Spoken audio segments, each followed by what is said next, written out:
Selamat malam Ibu Bapak Saudara yang terkasih di dalam Kristus. Kita kembali berjumpa di dalam persekutuan secara virtual dalam syafaat malam pada malam hari ini. Ganti kacamata dong. Begitu judul cerita yang mengawali perenungan atau refleksi kita pada saat ini. Di suatu desa sedang dibangun sebuah gedung gereja kecil. Di tengah saat pembangunan itu, suatu hari ada seorang datang meninjau para pekerja bangunan yang sedang mendirikan tembok bangunan. Orang ini bertanya pada tukang batu pertama, "Apa yang sedang Bapak kerjakan?" Hawa panas di tengah hari itu membuat sang tukang batu menjawab ketus, "Sampean tidak lihat apa?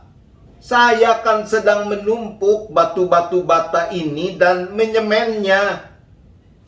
Setelah berterima kasih, orang ini mendatangi tukang batu kedua dan yang sedang juga mengerjakan hal yang sama. Dan dia pun mengajukan pertanyaan serupa. "Apa yang sedang Bapak kerjakan?" Tukang batu kedua menghentikan sejenak kegiatannya. Ia mengusap peluhnya lalu berkata, "Saya sedang bekerja mencari nafkah. Saya harus menghidupi keluarga saya. Kalau saya tidak bekerja seperti ini, bagaimana saya bisa mencukupkan kebutuhan hidup bagi istri dan ketiga anak kami?" Setelah pamit, orang ini menemui tukang batu ketiga. Dia mengamati tukang batu yang ketiga ini juga bercucuran keringat, tapi tampak ada ekspresi sukacita dari wajahnya. Bahkan tukang batu ini bekerja sambil bersenandung. Setelah menyapa, orang ini mengajukan pertanyaan yang sama. "Apa yang sedang Bapak kerjakan?" Tukang batu ketiga itu tersenyum lalu berkata, Saya sedang ambil bagian dalam sebuah karya istimewa.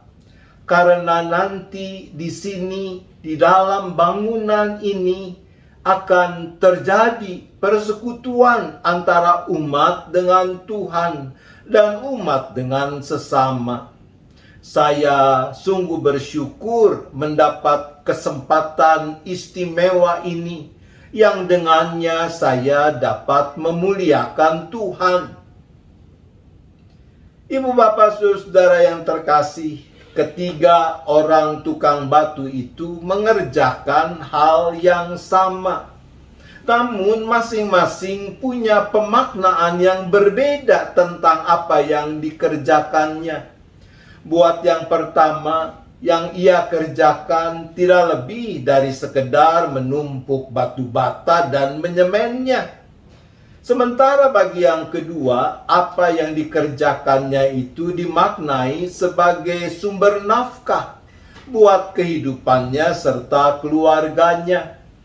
Tapi tukang batu yang ketiga memaknai secara berbeda.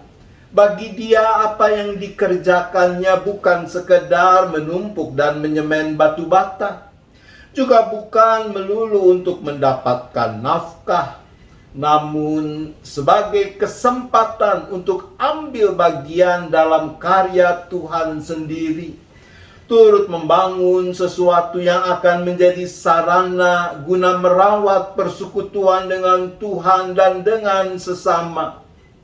Oleh karena itu baginya apa yang dikerjakannya adalah kesempatan untuk memuliakan Tuhan.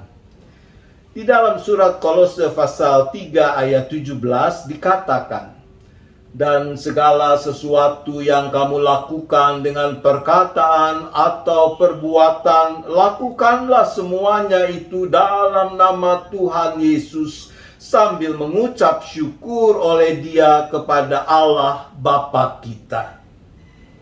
Sudahkah kita memaknai apapun yang kita lakukan sebagai kesempatan untuk memuliakan Tuhan, kesempatan untuk bersyukur kepadanya?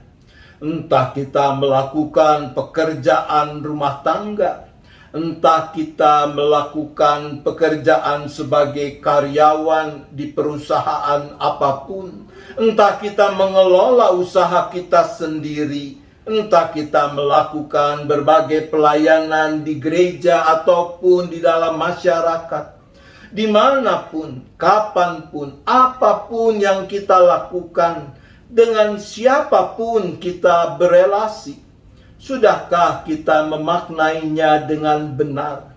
Sudahkah kita mengenakan kacamata yang tepat untuk memaknainya? Tuhan menolong kita. Amin. Mari kita berdoa. Bapa yang di sorga, kembali kami datang di dalam doa kami.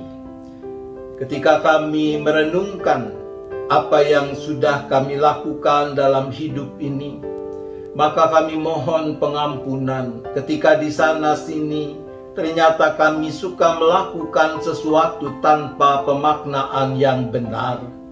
Tuhan, kasihanilah kami.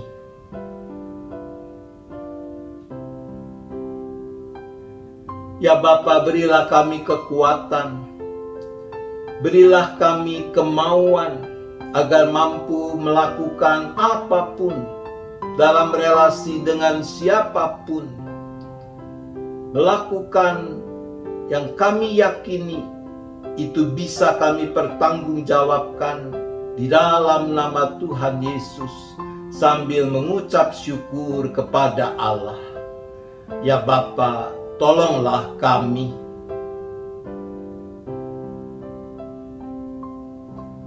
Kami juga terus berdoa ya Bapa, bagi umat manusia yang masih terus bergumul, khususnya dengan pandemi yang masih melanda. Ketika muncul varian-varian baru dari virus corona yang merusak kehidupan itu, kiranya bangsa-bangsa boleh terus bergandeng tangan, bekerja sama di dalam berbagai upaya untuk mengatasi pandemi yang tengah melanda ini. Khususnya kami berdoa bagi bangsa dan negara kami Indonesia, juga dalam upaya-upaya yang dilakukan oleh pemerintah untuk menolong, untuk memampukan masyarakat menghadapi pandemi yang belum usai ini. Terlebih ketika muncul varian baru yang juga memakan korban, makin banyak orang yang terpapar.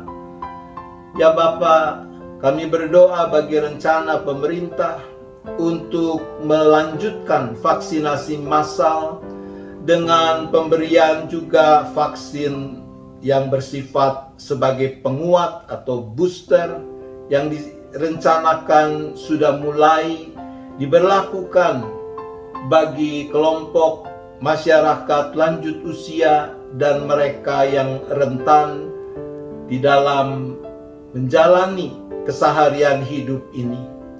Kami juga berdoa ya Bapa, bagi tetap terpeliharanya kedamaian manakala suhu politik di negara ini makin meningkat terkait dengan persiapan-persiapan untuk pergantian kepemimpinan nasional.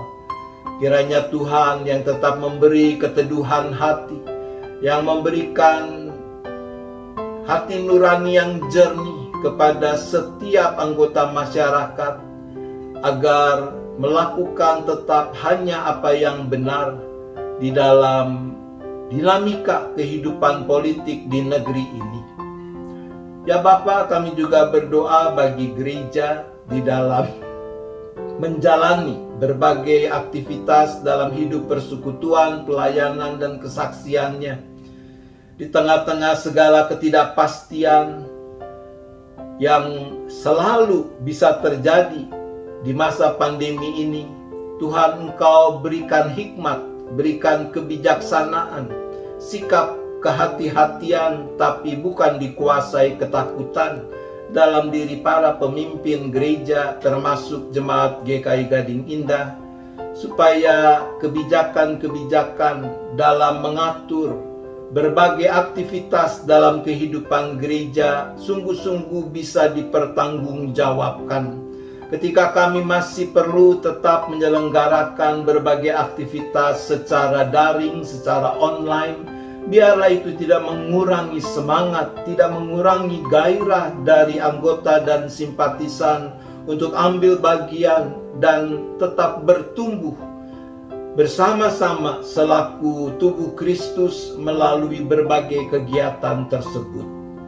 Ya Bapa, kami juga menyerahkan setiap keberadaan kami, para anggota dan simpatisan serta keluarga masing-masing dengan rupa-rupa pergumulan yang dihadapi. Tuhan, mampukanlah agar kami tetap bisa bersyukur atas kehadiran dan karya Tuhan, sehingga kami dapat tetap merawat iman kami, pengharapan kami di tengah-tengah berbagai pergumulan yang dihadapi itu. Bapa, kalau sebentar kami akan beristirahat, maka kami juga kembali menyerahkan seluruh keberadaan kami, seisi keluarga masing-masing hanya ke dalam tangan pengasihan Tuhan. Jauhkan kami dari mara bahaya malapetaka, biarlah kami boleh beristirahat dengan cukup sepanjang malam ini, dan esok dengan penuh syukur, dengan penuh sukacita dalam keadaan yang terbarui, kami boleh menyambut hari baru yang Tuhan anugerahkan untuk terus memuliakan nama Tuhan. Terima kasih ya Bapa, kami bermohon, kami bersyukur hanya di dalam nama Tuhan Yesus Kristus. Amin. Selamat malam Ibu Bapak Saudara-saudara, selamat beristirahat. Tuhan tetap beserta kita.